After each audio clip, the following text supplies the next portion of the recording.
I want to see if like I wish I could come up with some titles right now, but I can't really remember any. But there has been a couple of films.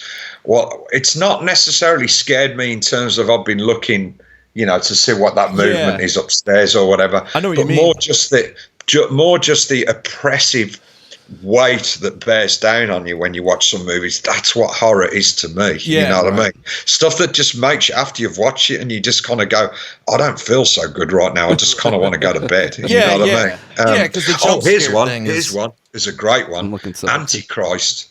The Italian? No, Antichrist. It was the what's his face? Famous director. Willem Dafoe's the one. Willem Dafoe's in it. Yeah. Willem Dafoe's in it. Yeah. Yeah, that movie was weird, man. I was like, what the hell? It's like fucking cutting crazy. his dick off or some shit. I'm like, yeah. No, that's what I'm talking about. When you watch that film, you almost feel like an oppressive weight that's like sitting on you. Right. And it makes you feel really uncomfortable. Especially in the beginning when it's Lars von Trier. That's who he is. It's Lars von Trier. So I didn't know anything about it. And I just saw that on whatever platform that you could watch this stuff. That it's Willem Dafoe, and then I'm like, what the hell? Yeah, Lars von Trier. That film, when I first saw it, I was like, what the fuck? I was just like it. And again, it's always subjective, like anything else. You might say that to somebody and they go, what are you talking about? That film was just fucking silly. But to me, when I first saw it, I was like, fucking hell, you know what I mean? It just felt really powerful to me, really oppressive, really grim, really bleak, almost like just complete hopelessness in one movie, about the disintegration of the human character, So. I got two for you. I'm not maybe as big a film aficionado as you may be, but I did get into a lot of Brazilian film as like City of God became popular, and then that's a great movie. The one about the prison, which I can't think of at the moment. I think the same director though. He directed. Yeah, same director. Yeah, I know the one you're talking about. And then, have you checked out Parasite yet? Because I keep hearing really great things about that. I think Japanese film. I haven't seen it yet. No, that's Korean. I think Parasite. Okay. As far as I know. I'm thinking about The Host. That's also another great film. Okay, it's a Korean movie where there's it's like a sea monster in the local river. Oh, really? This huge monster, but it's not. It's not. Actually, the film's not about the monster. It's actually about, as far as I understand it, it's about the things that people feel afraid of that are not actually to be afraid of. You know what I mean? Talking generally about society. In a way, it kind of sounds like that movie The Mist too. Like, like that's like, got these not so awesome looking CGI monsters, but it's not about it at all. It's totally the human interaction and how like that religious ladies. Like, have you seen the movie The Mist? I'm assuming. I think so. I think I have. It leaves you hopeless at the end as well. It's very hopeless. And it just really reminded me of a lot of the stuff you were saying. So if you aren't familiar with it, it's just a Stephen King movie. I'll drink anything in, man. You know what I mean? Whatever's going. It's cool. It doesn't end how you'd expect it in a great way. Yeah. Can I recommend a film though that's actually arguably my favourite movie of all time? Sure. It is kind of known, and it did win, as far as I know. It might have even won an Oscar. It's called The Lives of Others, or in German, Das Leben der Anderen. Oh wow, okay. So it's about the East Germany. So the end of the East, the end of the state, and it's about Stasi surveillance, and it's about how a Stasi agent basically comes to realize that what he's doing is just inhuman, so he tries to make good on what he's done, and it just ends up disastrously.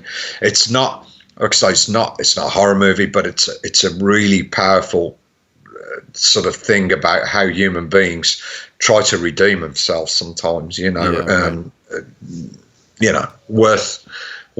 definitely worth a look. It's a great movie. Awesome.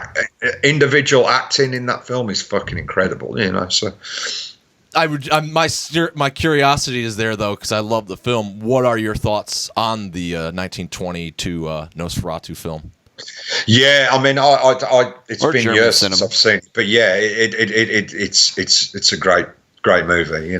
Any of those from that time, generally with that sort of expressionist, the whole sort of production process, really, because they had to be very, the whole capturing the movie at that point meant they had to have very solid performances. There was no going back, so there's a lot of one-take stuff. Oh, you yeah. know, had to be solid, Yeah, because I'm totally a nerd about that one, and like I have like a DVD that actually like really gives like an insight to it, and a lot of even like some of the castle shots, like the main castle that's like in ruin that they say Nosferatu lives in, like that was in, I don't know, I think like Czech Republic. It wasn't in Germany, and like so, but like getting there was just like a total pain in the ass that they had to freaking row themselves in a boat down a river and halt this huge camera and just like get the shot, and it's like just weeks that's to get the one shot, for a hand crank camera. And the other thing is really interesting, the art of film, mate. That's what it's all about. Right. You know what I mean? So. And what's really interesting about that kind of, I think, plays into a lot of what seems to be your interest in a lot of what is more of like the humanity responses that are kind of thrown in these as,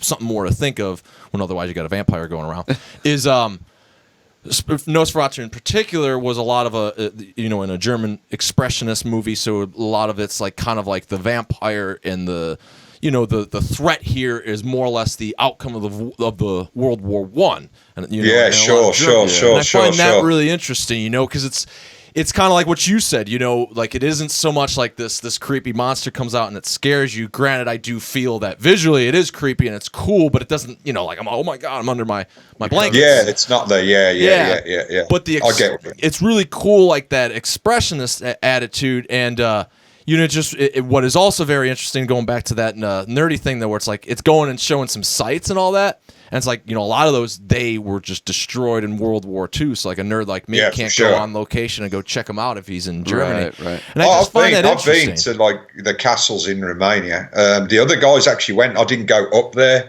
but the other guys went up there to actually a couple of the castles, the famous ones. I'm not sure if there was any films are shot at these particular castles, but these are Dracula's actual castle. He's in Romania,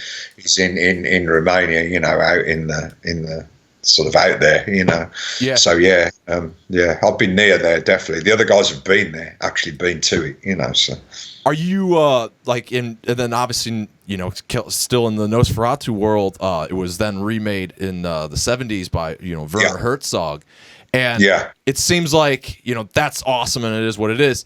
But then like his work, like he does a lot of like documentary stuff, where one of the ones I bring up on this podcast all the time is the Journey to the End of the World, where it's just basically about Antarctica, but it's not him just shooting penguins and stuff, and it's very much what Werner does, you get to see the snow, you get to see all this stuff, but then he just puts these thoughts in your head that, so he's talking about these just rare forms of life that are underneath the ice, and just makes you think in this whole world, like, holy shit, like, these creatures don't know anything and stuff. Like, are you into any of his work? Yeah. I mean, I'm not sort of those kind of 20th century like impressionist, expressionist. It's not really it's not. I do like it. I'm not an expert on it by any stretch of the imagination, but I do like that stuff. But I tend to focus more on, like I say, kind of Polish, Russian, Czechoslovakian movies of the time. That's more my thing. And of course, you only have so many fucking hours in the day, to devote yourself to that stuff. So.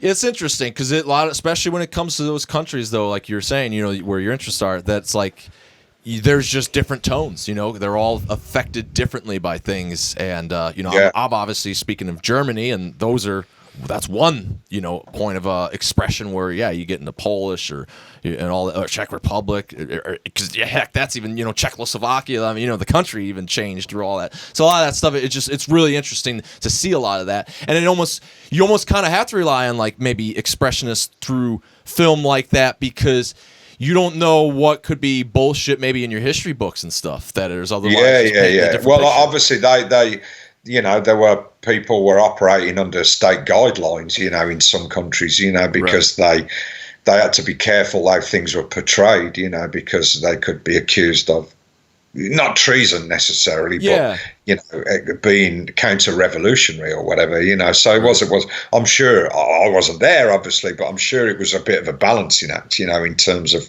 how they could portray things. So that really is the challenge, because I would imagine you have to be quite clever in how you phrase things visually and all different. So it's quite interesting when you kind of drill down into it, really, when you think about it. Oh, totally. It's like you're telling a story really through pictures that do have dialogue and things that, you know, could guide you along.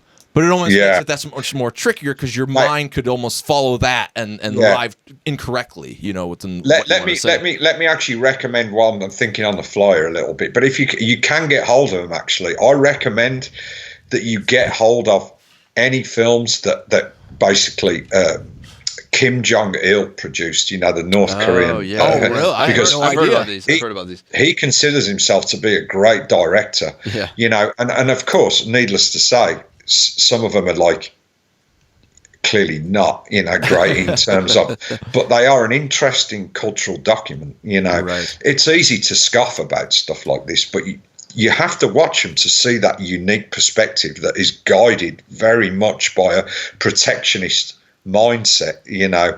It's really interesting stuff. So you can get, like I say, I think you can find like the DVDs online. You can buy like Kim Jong-il's like movies, you know. It's crazy.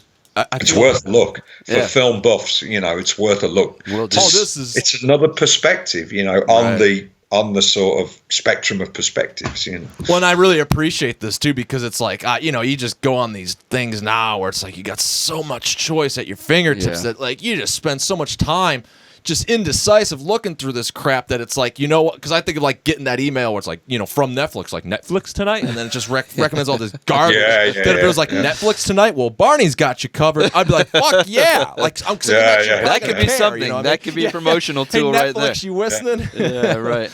Century Media listening. There you go for your next campaign. Yeah. Look it up. Sorry, go on, man. I was going to say, I was going to kind of wrap this up, but if you got